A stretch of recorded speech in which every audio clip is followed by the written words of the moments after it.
Hello, everybody. I hope you all are back in front of your screens because we are beginning with an interesting panel discussion about an interesting topic, the Great Resignation, a business perspective, and this is organized by the Noida chapter.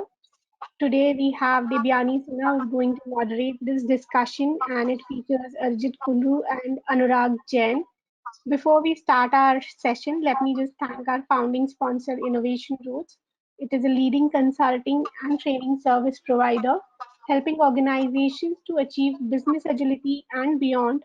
It is one of the leaders and pioneers of niche publishing services and well known for content collaboration with global thought leaders, authors, and creators. You can find out more information at www.innovationroots.com. We also thank our sponsor Agile, which is a product offering from Tata Consultancy Services Limited. It is a purely cloud-based and enterprise agile planning tool along with DevOps capabilities. Enterprises can use Agile to adopt agile practices or scale across multiple Scrum and Kanban teams using enterprise scaling framework such as SAFe, Disciplined Agile, Less, and more. You can try out Agile for free for up to 20 users for 30 days by signing up at agile.io or reach out to us to set up an exclusive product demo. Simple do's and don'ts for our participants. Please join every event 5 minutes prior to the event start time. A recommendation is to use high quality speakers and headphones for better sound quality. Please keep your microphones muted and videos disabled during the event. Questions, please put in the chat box, and at the end of this session, the facilitator or moderator will read out the questions from the chat to the speaker or the panelist. At the end of the event, we will share the feedback forms. Please fill in the details so that we know how to improve in future. Yeah, I would like to call upon Debyani, Arijit, and Anurag on the webcam and microphone. Over to you, Debyani. Thank you, Rupur. So good afternoon, everyone. My name is Devyani and I am in HR from almost last 2 decades in the industry. And for a change, this topic, which is very close to probably most of the HR leaders, we have 2 eminent business leaders who will talk about this particular topic. And I from HR is going to moderate. So it is going to be a very interesting session. I come from the industry, from the background of HR, mostly work with IT and ITES organization, including TCS, Onicra, NEC. NEC was that point of time a part of HCL, currently with Nucleus, so on and so forth. And my experience covers a global experience where I have touched upon almost all the geographies in terms of HR. And this is what I am, and you will get to know me more while the session is on. With this, I would request Anurag to introduce himself and let us know him more. Over to you, Anurag. Sure. Hi, everyone. Good afternoon. This is Anurag. Hi, Devyani. Hello, Arijit. I am currently working as a global delivery head for telecom business in NEC Corporation of India Limited, telecom and 5G, etc., etc., a lot of networking and unified communication areas. Prior to that, I have incubated digital transformation business in NEC Corporation. I have total experience of 23 years in the industry, IT industry, touching upon almost all the geographies, primarily Japan, because most of my experience has been with NEC Corporation. But prior to that, I have worked with US, American companies and UK companies. And of course, my customer base is across geography, including APAC, EMEA, US, of course, Japan, Australia, in different technology domains. So this is where I am. I'm looking forward to interact with you all. Thanks. Thank you, Anurag. Over to you, Arijit. Let us know you a bit more. Yeah, thank you, everyone, and a very good afternoon to all. My name is Arijit. I have around 18 years of experience in the industry. I worked in different organizations like, HCL, Oracle, Microsoft, Accenture. Currently, I am a senior director with Sunera Tech. I take care of the manufacturing vertical from the delivery and those standpoint. I work in mostly in US and European client right now, but however, I got a chance to work with NEC and other organizations where I got a chance to work with almost all the geographies. So I'm trying to innovate the way we work and looking forward to a great discussion today. Thank you, Arijit. And to the audience, it is going to be very interesting because resignation, which is very close to HR, and two business leaders are going to talk about it. So the term Great Resignation was likely to be coined by Anthony Klotz, a professor of management at Mays Business School of Texas, A&M University, who predicted this mass exodus was coming in May 2021.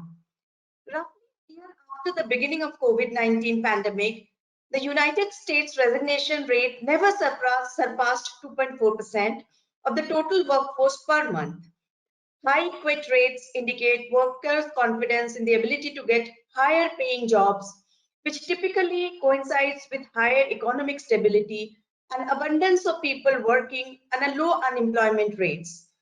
And the pandemic has continued, however, workers have abruptly quit their jobs in large numbers. This is despite continuous employee shortage and high unemployment.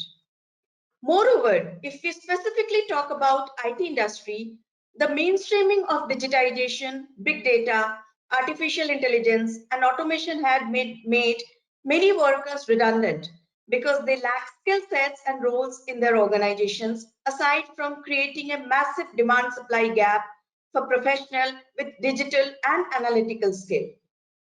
This resignation pandemic has not spared India also either, with talent acquisition numbers touching record levels, even crossing the pre-COVID-19 2019 mark.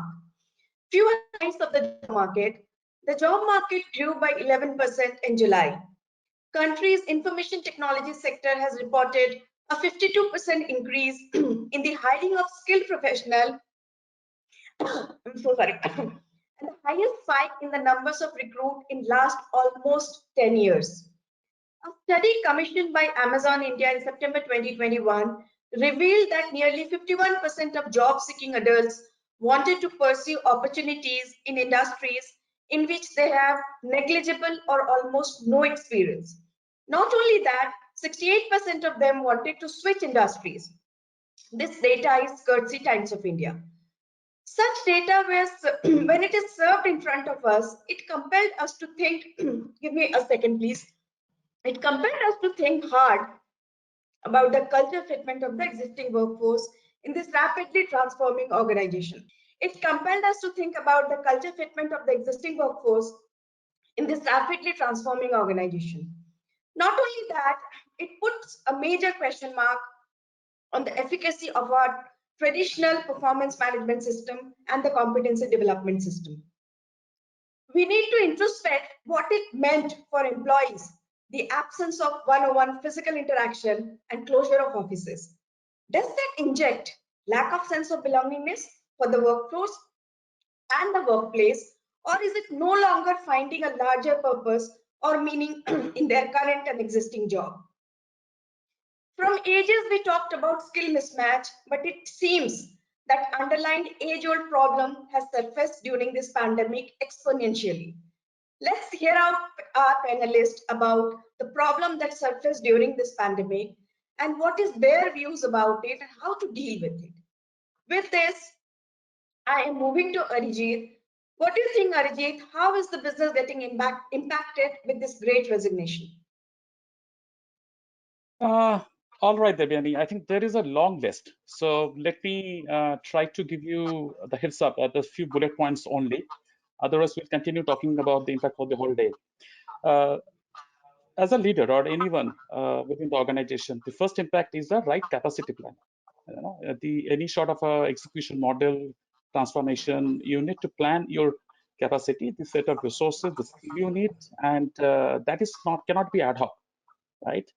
You should have the plan in advance so that you have the confidence that I can execute it.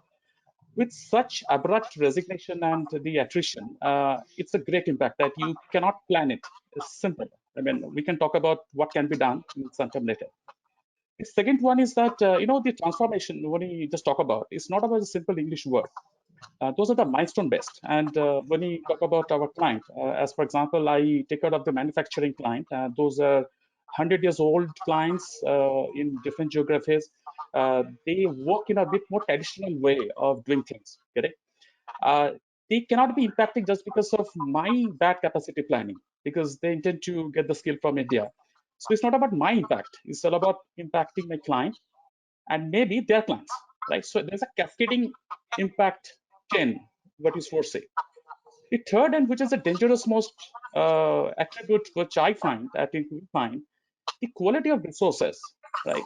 When you have, there is a scarcity of resource and you're not getting the right set of resources, and you end up compromising unknowingly or knowingly, because we always have a mindset ki, hey, we'll have to get it done. So let us get the best, who we can get, and that inconsistent quality is impacting your, the output quality as well. I think these are the impact which we are facing every day. Maybe there's a long list, Anurag, and you can maybe add to that. So what I understood is it's the quality, which is one of the major thing which we are definitely facing during this great resignation. At the same time, we are also losing in our timelines, which is end of the day definitely resulting into a cut in the revenue, of course, a cut in the profit, and so on and so forth. Yeah. Thank you, Arijit. With such high attrition around, where the stay period is so less in an organization for an individual, is this model sustainable for the long run? Yeah, Divani, see, as Arijit was mentioning, this great resignation has brought in a lot of new turmoil in the industry. From the people perspective, of course, there are a lot of opportunities, but for organization, it is very difficult to sustain. I look at the industry, overall IT industry, into three different categories. Number one is service industry, which is mainly about manpower driven, running projects independently. Uh, I think the margins are shrinking because ultimately, with higher resignation and replacements and higher cost of the services, the margins are shrinking. So for service industry, it is becoming very difficult to sustain. Second kind of organizations that exist are products or captive centers, for example, in India specifically. Uh, so they are also, if they can sustain, they are sustaining, and probably they are the main fueler of this kind of a situation. But do they have unlimited margins? I don't think so.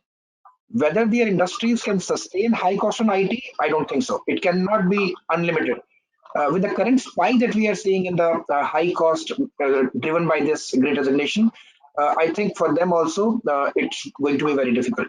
And third kind of companies which are booming in India are startups, right? So startups have different stages, but in their incubation stage, can they withstand these kind of costs? I completely disagree, right? So all these three industries are going to, or let's say categories of this industry are going to be highly impacted by this.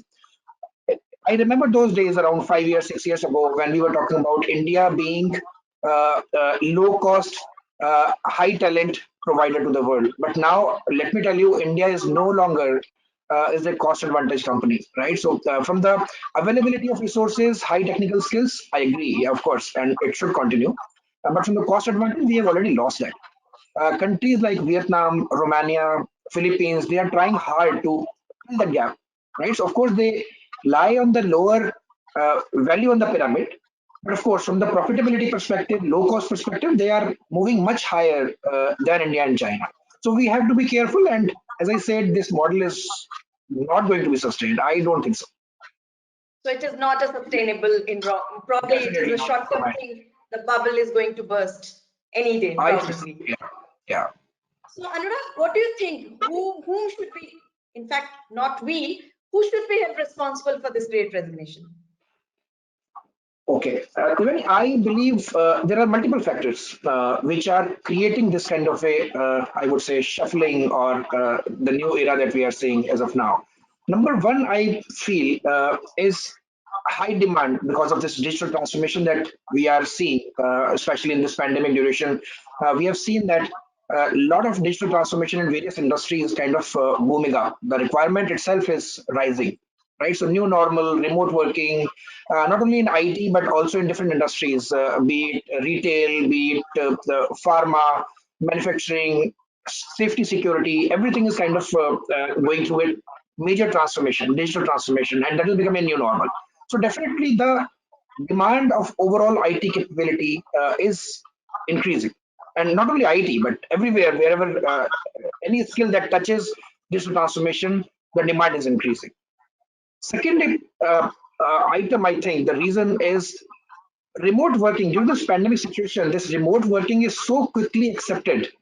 Earlier, that before 2 years, we never believed that these kind of continued remote working for 2 years in IT and other industries is acceptable. No, but now because of this unfortunate pandemic situation, the good part is that overall globally we have accepted now that remote working is possible, and this has bring in a lot of transformation.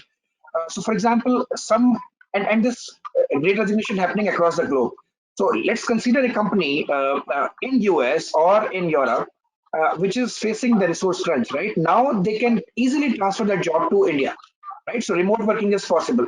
That is another reason why this demand is increasing, and therefore this churn out. Third is startup boom. We all know that there are a lot of demand coming up in IT driven business, and a lot of startups are coming, which are based on their capacity, they are paying that, right? Well, they can afford, but as I said, it's not unlimited. So these are three reasons. And then because all this turnaround is happening, a lot of attrition is happening. So even if we consider 25% industry wide as of now, if I'm not wrong, 25% of the requirements are kind of replacement people. So there is a lot of shuffling happening within the industry in different organizations. So I think these are three or four key reasons which are fueling this overall turnaround. That's my understanding, Divyan. Absolutely, Anurag. The way we were not ready for the pandemic medically, similarly, Yeah, probably we were not ready for this skill crunch also in the industry, and sure. that is probably to be held responsible for this great resignation. Yeah, So, Arijit, during this pandemic, when the entire ecosystem was so turbulent, right? From the yeah, medical perspective, from the family perspective, from the kids' perspective, from so many perspectives, and the most important that we were not able to see each other physically. That was one of the bigger perspective. Why industries are facing this great resignation? Isn't this the phase which should have been more stable, more sustained, technically? Right. I don't think there is any right answer to this question. There are multiple viewpoints, I would say. Let me try to address it in two parts. One is that, see, there is a paradigm shift. You know, all the industry, I mean, since all three of us mostly belong to the IT, so IT is a passive service provider to our client. I mean, for me, it's kind of manufacturing. Anurag is serving a wide range of client. So if you take about a car company, right? When the pandemic started, they were holding, right? They did not know how the sales is going to be there. So most of the IT expenses, if I just go a slightly basic, there are three kind of expenses they make. One is an optimization of the current thing. Second is a modernization. Third is the innovation. So innovation is an always optional. Modernization is a need, but you can still hold on that, and optimization you continue doing it. So what happened that all of a sudden first year of pandemic, so everyone was confused and it is so unstable, so no one planned it. They couldn't, right? All of a sudden they started planning, and they felt ki, hey, I can spend money. Has it been banking, retail, pharmaceutical, manufacturing? Then they started this transformation journey. All of a sudden there is an influx of opportunity which we were not ready. It's like the COVID vaccine. You need to serve 100 crore. You don't have it, right? So in Indian IT industry, maybe we were not ready to serve such a huge need. Now when they came, but we try to have a makeshift arrangement that how to serve it. And of course we don't have so much of skill with us, right?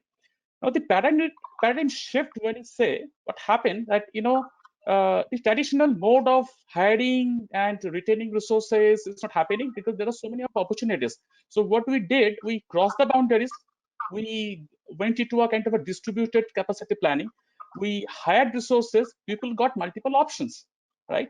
If you see, resignation is a chain, it's a cycle kind of thing. Yeah, someone quits from one company, there is a vacancy. The company need another two more resource, so 2 + 1 3, and they're hiring again. So it's kind of a cycle. If you see, if there are 10 open new positions, there are 100 resignations are happening. Now we try to went beyond this traditional model and try to focus on the shared pool, right? Instead of focusing on the core FTs, we sort of let me have the consultant, right? Or the shared resources, different industry. Now, when it's a stabilization, now the pandemic pushed this paradigm shift, right? I don't think it can go back to the pre-normal because not only a new normal, we are in the new of new normal already, correct? So going back seems to me impossible. Rather, let us try to adapt it. That what is the new of new normal, and try to innovate the kind of a sustainable model out of it, correct? But the demand supply, the parity, lack of the parity, as long as that is not stabilizing, I don't think we can go back to a stable and sustainable model ever. Arijit, you are giving me a different perspective altogether, and there is a question which is coming to my mind. Yes, The please. word there are few words which are very favorite or very close to an HR person. So my this question goes to both of you, that in this scenario when we are talking about such things and people are kind of window shopping and they are with 2, 3, 4 Yes. offers in hand. Yes. What do you think the gravity or the existence of the words like skill enhancement, employee engagement, competency mapping, and so on and so forth? So, what is your view on? This question goes to both of you. What do you think? What if I would have asked this question 2 years back, probably the answer would have been very different. But in today's Yes. scenario, what do you think? Does employee engagement make any sense? Anurag, please. I mean, I can add maybe. Okay, all right. Steve, there are multiple questions and there has to be different dimensions, Devyani. So one is skill enhancement, another is engagement, right? Of course, as a HR and delivery heads, we always marry these two because engagement was related to or is related to still skill development and career growth the employees looks at, right? And that creates the engagement. But I think going forward, we need to divide this into two. With the current trend, skill enhancement, of course, because we are in knowledge industry and no engineer can afford to not improve or increase his or her skill enhancement part or career development part. But if we talk about, let's say, engagement, I think we need to really relook into our previous model because if the employees are not willing to, let's say, show that kind of engagement, we as an industry need to find an alternate mechanism, right? And as I have already started thinking about it, how do we implement this in our organization? Uh, I have started feeling it is not necessary now. Okay, so it is a kind of a maybe a new thought to ponder upon. But I think engagement may not be necessary for all the employees. Maybe 25% of the employees need to be engagement because these are the pillars of the organization and they actually connect with the organization and they are responsible to build the organization. But then there can be more employees who are, let's say, engaged on the project basis, more on the contractual side, right? And if they, so we may get into a kind of a contract model or agreement model that for the project duration, let's get associated, and then there is a kind of agreement from both parties. We work together for next 2 years on these conditions, and the profitability is measured within the project, right? And then there is a commitment. So both the parties understand that this is a model for, let's say, 2 years or 1.5 years till the project duration. Whereas the rest of the 25% employees, of course, engagement has to be there. And organization cannot survive on contractual employees. But Right. we have seen that in India, this contractual model has not been as well accepted because everyone, employers and employees, were talking more about, let's say, engagement, long-term association. So we probably need to lie somewhere between Japan, which the culture is that you join a company as a fresher and you retire, right? Vis-a-vis, let's say, some country in Europe where they say, okay, this is fine. I mean, I want to work more on contractual because I have to learn guitar after 6 months of my job, right? So we somewhere have to basically lie in between, uh, and which may be a win-win model for both of us. Both of us means as the employee, myself, and organization. Yes, Anurag. So you have touched upon a very interesting thing where in India, probably a few years back, when we talk about contractual or consultant mode or a part-time kind of a thing, it was not a very encouraging thing for a career of a, let's say, fresher or a person who is working for 2 years, 3 years. And if he shares his desire to work as a contract, the first and the foremost question was from his eye, why contract? You have such a long career. You just joined the industry. Why do you want to go as a contractual employee kind of a thing? But I think this 2 years of pandemic has taught us that probably all those practices also need to be brought in into the industry to for a win-win situation for both of us. I mean, when I say both of us, it is employee as well as employer.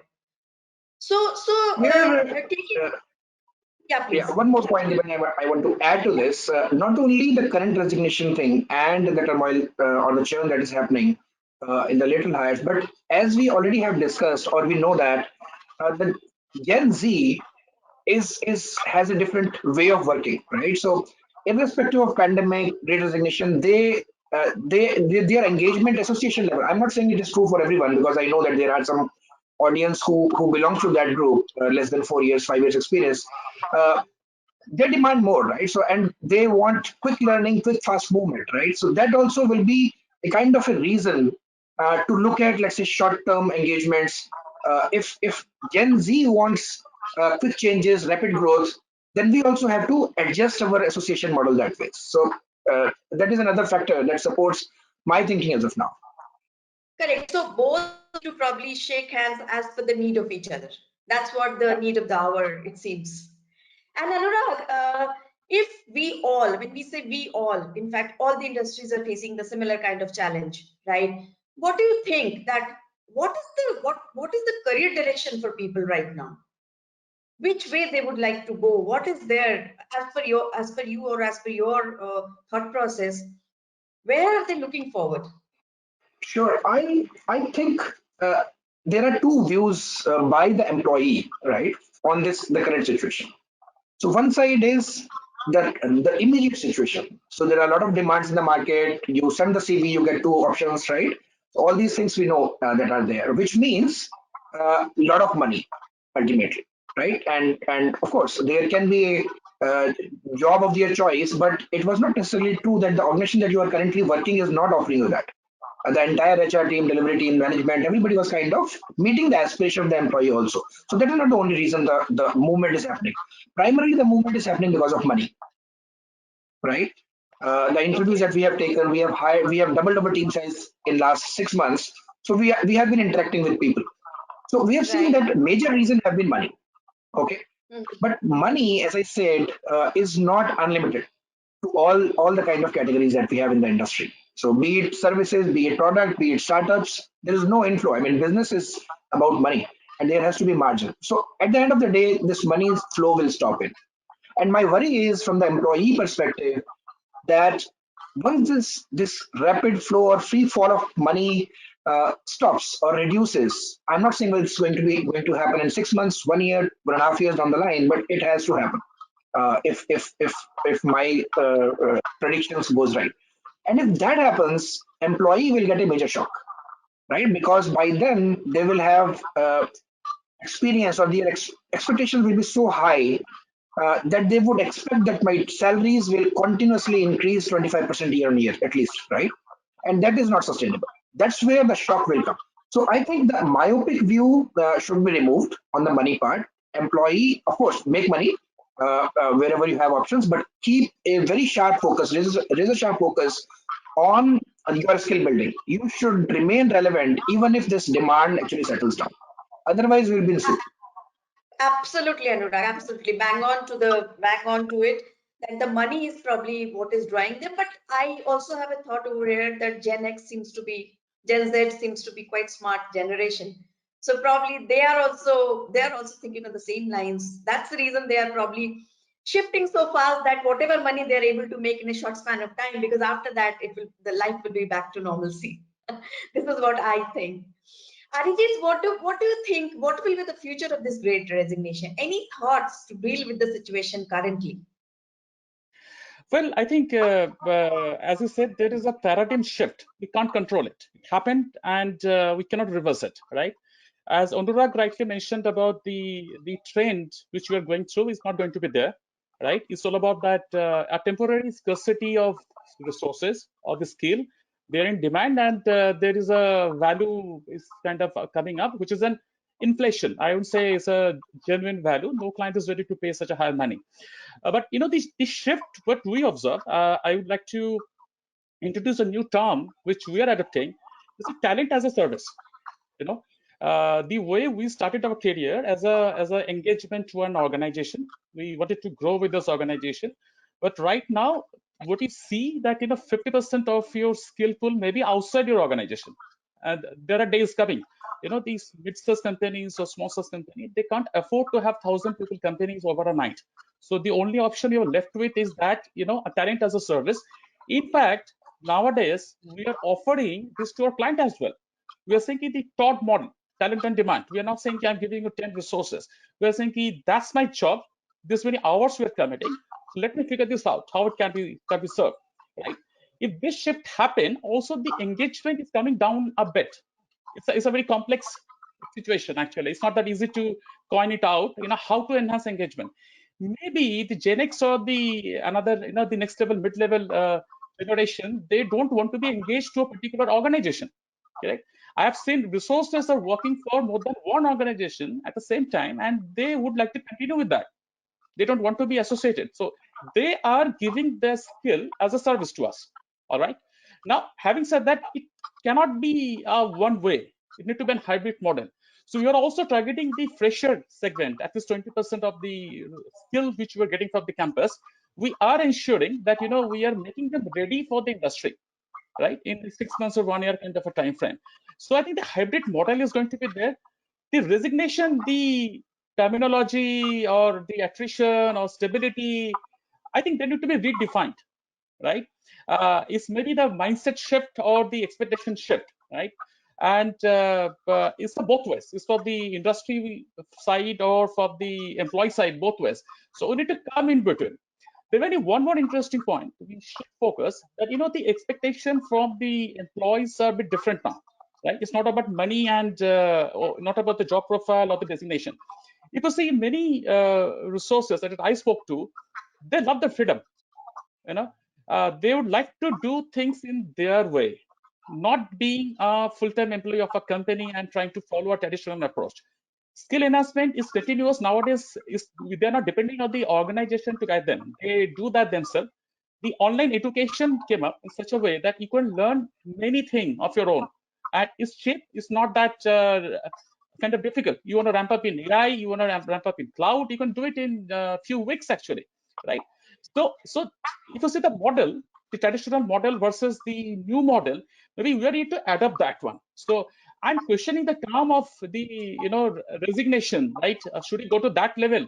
That try to have bunch of FT and have a hassle of handling the resignation, or should we go by the talent as a service so that we are not impacted by this cycle? I mean, we need to think through. Maybe we don't have the right answer right now, but we need to adapt slowly.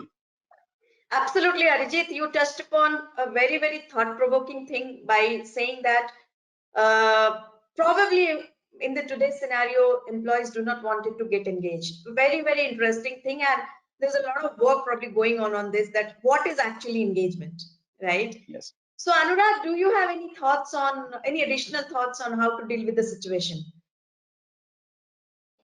Uh, See, there can be two ways, Devyani, from the employer perspective. One is short-term tactical. So we know that all the organizations are trying to kind of survive. Priyank in this audience actually have asked a comment how to retain people. And Priyank, we have been talking about, let's see, it's okay to not to retain people also, right? So that model, so it's a new normal and we need to explore new ways for handling the situation immediately at hand. However, in the long run, as I said, we need to devise different model. The question of maintaining the engagement with everyone may not be required. I think that is all. Of course, this kind of if we move into this kind of a model where we are ready to change the employees gradually in a planned manner, will require a lot of knowledge retention. Um, uh, how do we pass on the KT if it is required, knowledge transfer? How do we maintain that knowledge? How do we automate those processes? What are the tools that we can use to maintain those processes? So all these thinking will be required, and of course we need to be more flexible and agile to explore with these kind of different models. I am sure that there are a lot of innovative thinking has to go into this process to improve the situation. It's not an easy situation for all of us. It's a global impact on the resource industry, and which is impacting the widest range, not IT, but anything which is related to IT is getting impacted all over the world. So we have to continuously explore new long-term solutions, Priyank and Devyani and everyone, as per my understanding. Yes, absolutely, Anurag, and probably the entire definition of what we call engagement or what we call the way we work today, the way we used to work today in a traditional model, probably it will see a lot of change in the days to come. This is what I feel. My next question, which is related to the physical working and the virtual working, and it goes to both of you, whoever wants to take this question. What do you think? Will it stop? Will this, with Great Resignation, stop or at least reduce once we are back to the physical working mode? And when I say physical working mode, we are back to offices. Yeah, Arjit, shall I- yes, I can make the attempt, Anurag. You can definitely add. Uh, I don't know how to answer these questions. I believe yes to an extent. All right. We did many brainstorming internally within our organization that how to stop it, right? And there are different thought process. One common consensus which came up that the belongingness again is another phrase like engagement, that do you belong to that organization. Now there are many factors. How do you belong?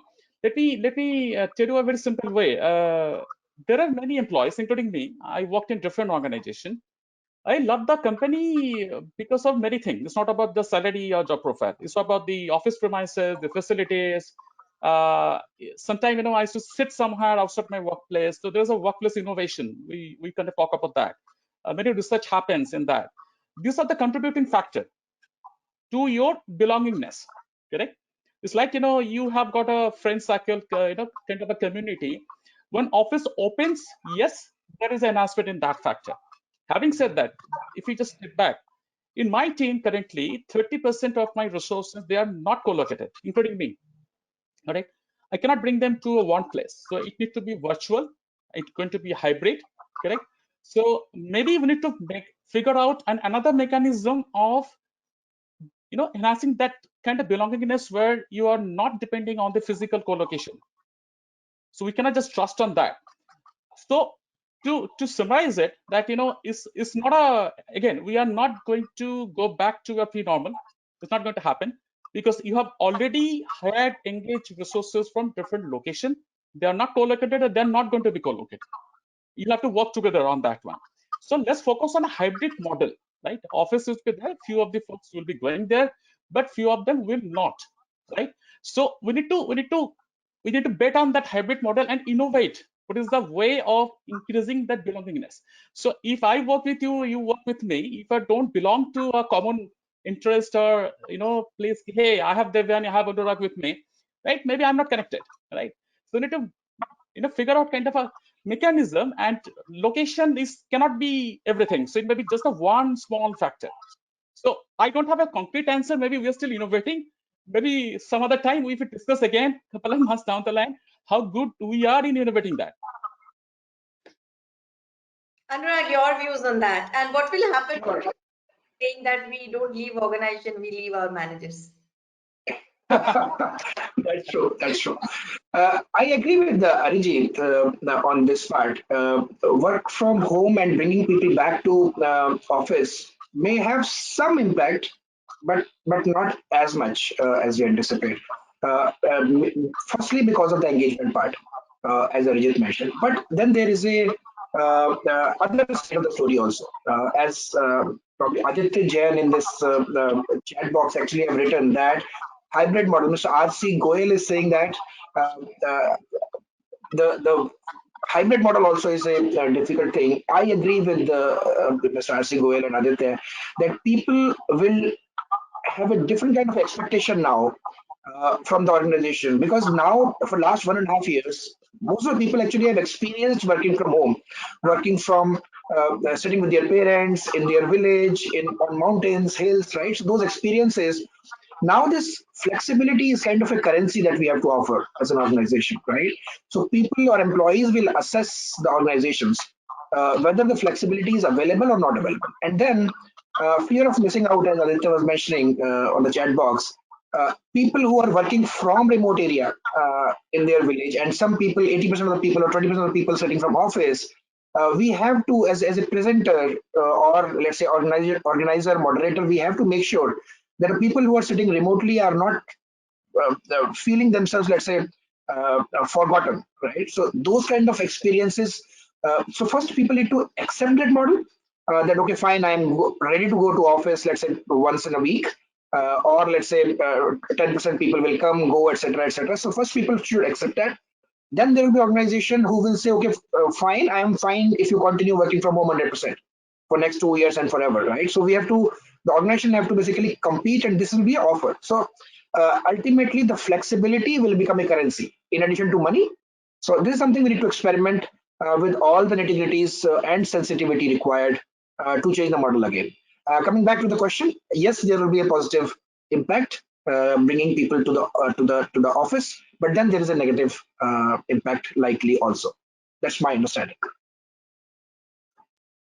Thank you, Anurag, and thanks for this interesting perspective of yours as well as Arijit's. We are probably on time, and we have few questions which are there in the chat box.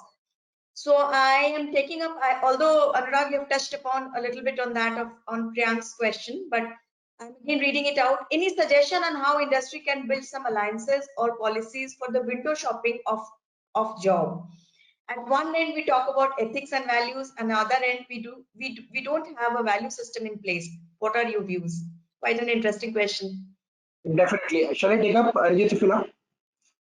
Yeah, of course, please, sir. Okay. So I think the question is definitely interesting. In past 2 months, we have personally tried to explore such models because ultimately, for example, in my telecom industry, majorly there are 6 or 7 big players across the globe, right? And people are moving within those organizations here and there, right? And then ultimately everyone is getting impacted. So one way could be, Priyank, we are talking big. Uh, One way could be that we interact with those companies and work together, come out with some kind of a model, no poaching agreement kind of a thing. But see, Priyank, this is easier said than done. Ultimately, we are all competitors, right? And if in the current situation where the resource crunch is directly impacting business, uh, uh, I don't want to talk about ethics, but yeah, this is business ethics, right? So yeah, so I think this is a good thing. However, of course, we have successfully worked out this model with some of the service companies, right? So we have created a pact with them.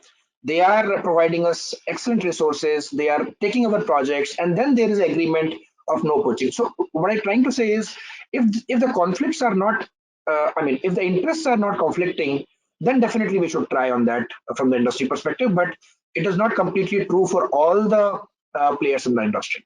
It might be possible for generic skills like Java, C, C++, where these kind of collaborations can happen, but not otherwise, in my understanding. Do you think that any sort of a body just an example I'm giving, like NASCOM, some kind of body will help in normalizing the situation? It's going to be a big step, yeah, Rimani. So it's kind of a living in the same pond and then surviving together. Uh, I don't remember any such instance earlier, but as we know that all of us are in the same new situation. So new situations causes innovation. So what's in the Pandora box, nobody knows. Yeah, of course it might come out. If it happens, it is wonderful. Absolutely, Let me Anurag, absolutely. let me Yes, just yes. uh, Arijit, can we pick up the second question because yeah, we sure. will have a little less time. So there is All a right. question for Gaurav. We talk a lot about reskilling and upskilling in this digital age. Do you think we fall short of this when it comes to promotions and motivating internal staff, which is creating the attrition problem of lack of organic growth? Yes, please. Uh, yes, it is actually. It is actually because maybe we couldn't think that how fast this transformation can happen, and we thought it's going to. I mean, actually, it took lesser time than we could think of, right? Maybe some preemptive approach of pushing this reskilling would have helped a bit. Uh, However, as Anurag also mentioned, that necessity brings that innovation, right? And we are going towards that, and we have a situation that we need a skill over a night. Maybe we don't have time for a couple of months to do that, but reskilling is the only option, right? We will have to continuously doing that. Otherwise, most of the existing resources will be obsolete, and we'll have to get another set of resources from outside, which is another challenge. If we need to save ourselves from that, only option is reskill. So that is also a step towards the stability. I'm asking a very tricky question, and this is my question. What do you think? Who is All right. responsible for reskilling? Sorry. Who is responsible for reskilling or cross-skilling? Whose To be responsibility very is? honest, Okay, I would like to take it, Anurag, please. Divanjan. We know it. Yes. See, of course, ultimately it lies with the employee, but employer has to offer that. I think that is the basis. Till now, we are talking about, let's say, sustaining with low engagement, but we are not yet there. So, in the current formation, definitely the employer should uh, understand and agree on that responsibility. Within NEC, we again consider this as another currency that we offer to our employees. There is a very clear-cut L&D plans going on for management, for technical at different levels. So that continuous investment has to happen, and both employer and employee share the responsibility. But ultimately, it is employee who is gaining the skill, and employees contribute to the business. So it becomes a shared responsibility. Thank you, Anurag. So, going to the next question, this is Shalu who is asking how much we are seeing the behavior of the great resignation happening in India these days, how much we can attribute the pandemic behavior of companies, firing long hours vis-a-vis employee behavior. What is the panel's view on this? Arjit, you want to Anurag, take it please. first? No, Okay, it's all okay. right. I'll take. You can Yeah. take it up. I Okay. can add. Okay, so see, we have touched upon this point in a couple of our question. It was Shalu, right? Um See, with last 2 years experience, where the industry has widely accepted now remote working, uh, I think this could not have happened unless the employees also actually have responded back with the same rigor. Right. I definitely appreciate employees' contribution and discipline and sincerity. In our organization, we have never heard even a single complaint that employee, because they were out of sight, they were not disciplined. And this is surprisingly, even if I interact with other industry experts in different forums or even my friend circle and college groups, nobody is kind of complaining about the productivity that we are getting. So I think employees definitely deserve a good round of applause for all of this. Otherwise, the industry would have shattered. Yeah, it is an experiment not only for employer but also for employees. Sitting in their remote village with a lot of internet connection problems, back of sounds and background sounds, children coming in, playing in the same room. All these challenges, each employee in India and probably across the globe have taken it very seriously, and thank you so much, everyone, for that. And including myself, we have also kind of accustomed in remote working virtual meetings. Uh, yeah, I think, I hope I answered your question, Shan. Just to add a line here, actually, Devyani, as Anurag mentioned, we are able to grow because of this model. Imagine growing in this space of 50% or 80% in a very traditional way, where you need everyone to be in office, right? I think this would not have been possible without this hybrid and the virtual model. So we'll have to be grateful this way. When you talk about challenges, we know how we have kind of leveraged and everyone contributed. So we must cherish that part as well. Absolutely, Arijit, absolutely. Otherwise, as Anurag very, very categorically mentioned, that probably the entire industry would have been failed. Right. And we are able to sail through quite successfully, barring a few challenges here and there. It Challenges. was in Yeah. any case there before pandemic also. Maybe the nature of the challenge is different now. The nature of the challenge was different prior.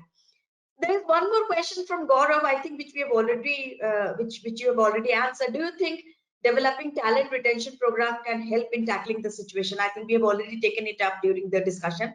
Anything if you would like to add? My answer is just one word: definitely. upskilling and reskilling, none of us, every engineer, every employee, even outside IT, who is in the knowledge industry, has to continuously upskill and reskill. No doubts about it. Anything from you, Arijit? Yes, I think that is the only lifeline we have, and we'll have to understand it, and we'll have to take it very seriously. And the upskilling and reskilling for everyone, and from a very fresher to the senior leadership will have to upskill themselves to innovate better, to run the show, and bring all of us together. So it's for everyone. There is a very interesting perspective which Shalu has mentioned, and I would request Shalu to connect with any of us offline to have a better debate on this. She mentioned that I feel it's the employer's responsibility is of reskilling, not employee. Companies need to have mandate, rules, perks, dedicated hours of reskilling.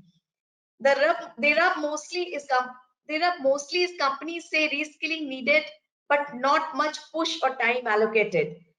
As we are running short of time, I would request Shalu, she can connect with any one of us related to this particular aspect. And with this, I would like to thank Anurag and Arijit for the wonderful insights and very interesting discussion. I'm sure our audience must have loved it. Thank you very much, Anurag and Arijit. Thank you. Thank Thank you, you, everyone. Over Devyani, to and yeah, thank you. Thanks the audience also. They have been really interactive and asking real questions. Thank you so much. It is a good learning for us also.